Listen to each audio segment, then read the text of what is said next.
Matod sa atong tubag sa Salmo, ang Ginoo sa to nagpadayag sa kanasuran sa iyang makaluluwas nga gahom.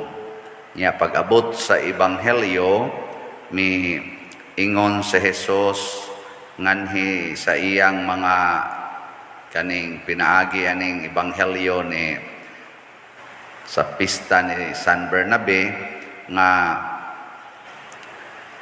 ayuhan ninyo ang mga masakiton, banhawa ang mga minatay, hinlui ang mga sanlahon, ug abuga ang mga yawa. Mao ni ang kaluwasan, murag package sa kaluwasan nga gusto ni Hesus mahitabo sa kalibutan isip katumanan sa atong pangandoy sa Salmo nga ang Ginoo nagpadayag sa kanasuran sa iyang makaluluwas nga gahom. Unya kinsa may iyang gihimong manluluwas ang mga tao nga andam mobiya sa tanan. Matod pa niya diri, ayaw kamo pagdalag kwartang bulawan, plata o bronse. Ayaw mo pagdalag puntil, ayaw mo pagdala o ilisan. Kuan kayo no, kanang lahi kayo sa pamaagis kalibutan kay kung gusto tang muluwas dinhis kalibutan, pananglitan masakiton. Gusto kang maayo ang masakiton, kinahanglan daghan jud kag kwarta kay imo man ang patambalan dadon man sa ospital, dagko kayog bayad sa ospital oy.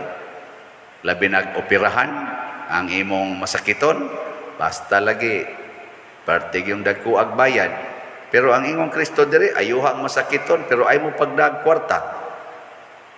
Pwede di ayuhon ang masakiton, way kwartahay. Panahong Kristo, ang mga bakol, ang mga amang, mga buta, mga bungol, mga sanlahon, mga giyawaan, nangaayo, way gamit-gamit kwarta. Nya, pwede pa ni karon, dili na. Di man mo maningog. Pwede, dili. Ginitingog oh. Sa ato pa, digin mo mo to din. Pwede no? Dili na pwede sa ato pa ni hupas na ning gahoms Ginoo karon. Mao na dili na pwede. Nga naman, ang ato godrong gisaligan nga maoy muluwas nato, dili naman ang Ginoo, kundili ang mga binuhat sa Ginoo. Una, musalig tas mga tao nga dato, gamhanan, dagko og mga authority. Anha ta mulaom nga kini sila makaluwas.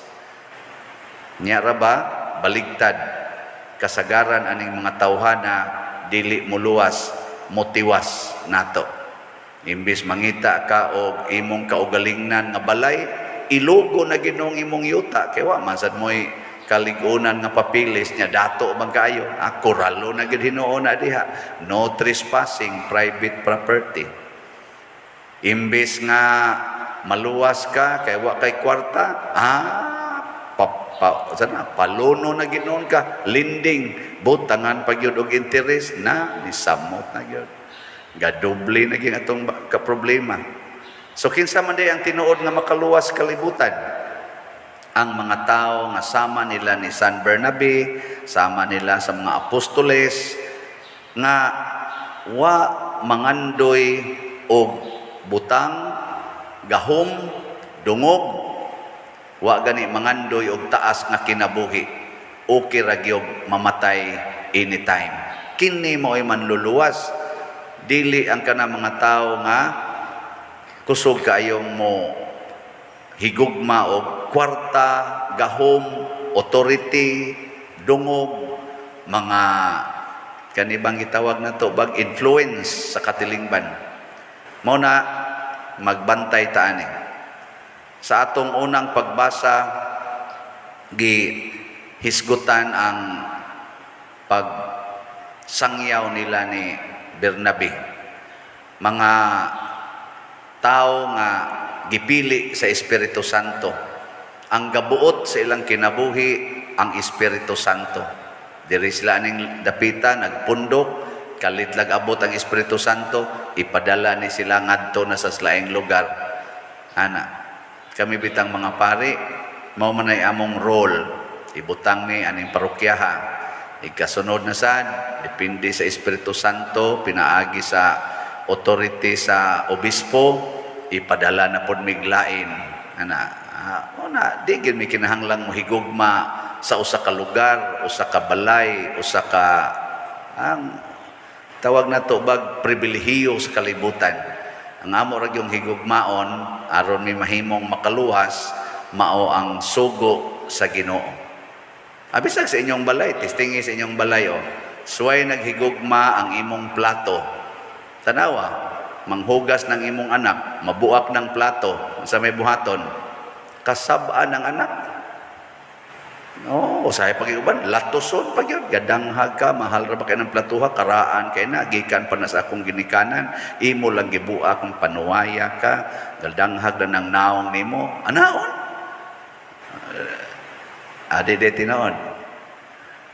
Pero wa ka mahigog magbutang, yan, ang hugas taos plato imong anak, nga, wa say kayo klaro, nabuhian, nabuak, sa may imong buhaton, imo ra hipuson.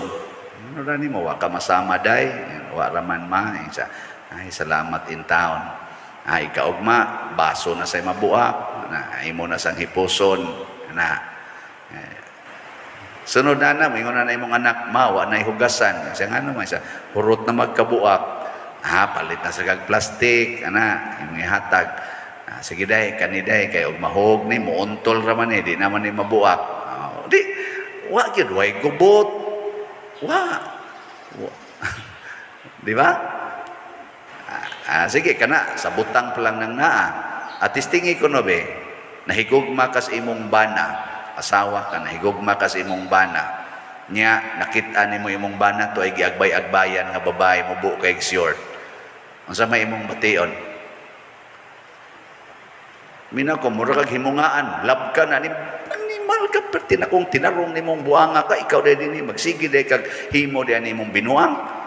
Ana, suko sa tong imong bana, kay dipinsahan man to niya iyang kaugalingon. Pero wa ka mahigugma sa imong bana, pero ang imong gihigugma ang Ginoo nga nagsugo, higugma ang imong bana. Ikakita nimo, ay Lord, kasakit ani akong gibati, na may giagbay-agbayan akong bana, unsa may akong buhaton ani Lord. Mutsugo ra na nimong Ginoo nga kana imong bana, klaro kay na wa na ginakauyon nimo, pero higugma lang na nya sala mo na iyang gibuhat, pasaylo alang ayaw gyud kasuko, kay masuko ka matakdan ka siyang sala. Wa na dali kay ka maka-resolve, moingon din ka, sus kaniya akong bana wa na ginikauyon nako, pero sige lang Lord, bahalag sakit, unungan ko gyud ni kay total sa kasakit man og sa kalipay hangtod ang kamatayon mo bulag kanamo. Di ba na? Tapos na ang laban. Di ba? Oy, why gyud kwan, wagi problema. Pareha sa namo mga pare. Nang litan wa na gid may kolekta. Ingon ani mingaw kayo, wagi kolekta. Batay Lord alkansi kita ni Lord ang Ginoo. Sagdi lang gud kay ug mamatay ka adto magitas langit mag-abot.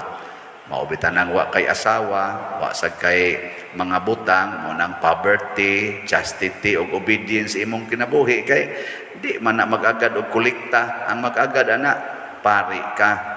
Mo na kami bahalag sakit, mingon ra gyud mi, bitaw Lord, matuman gyud ang imong pagbuot dinhi sa yuta, maingon sa langit. Mo na itudlo sa uban.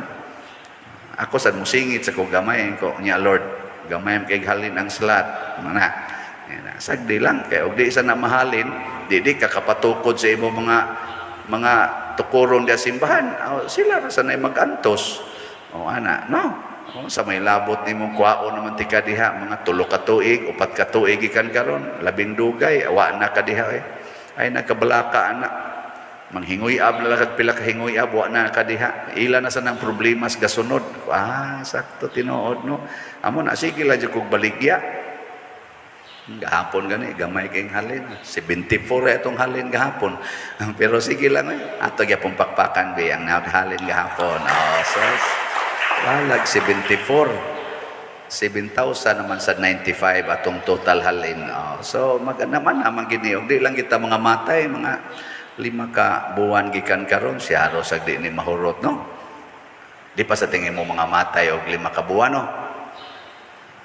Di pa mo sa tingin ko mabalhin din mga 5 ka buwan, pero mamatay ko karong gabi awa na, balhin akong puyo ani. Pero ang importante, dili ang atong achievements, kung dili ang atong persistence sa atong pagtuman sa gustos Ginoo nga ipabuhat nato. Wa gyud mangandoy ang Ginoo nga permitang successful, ang iya lang gyud nakanunay tang faithful. Makanunayon ta sa atong commitment ngadto kaniya. Manindog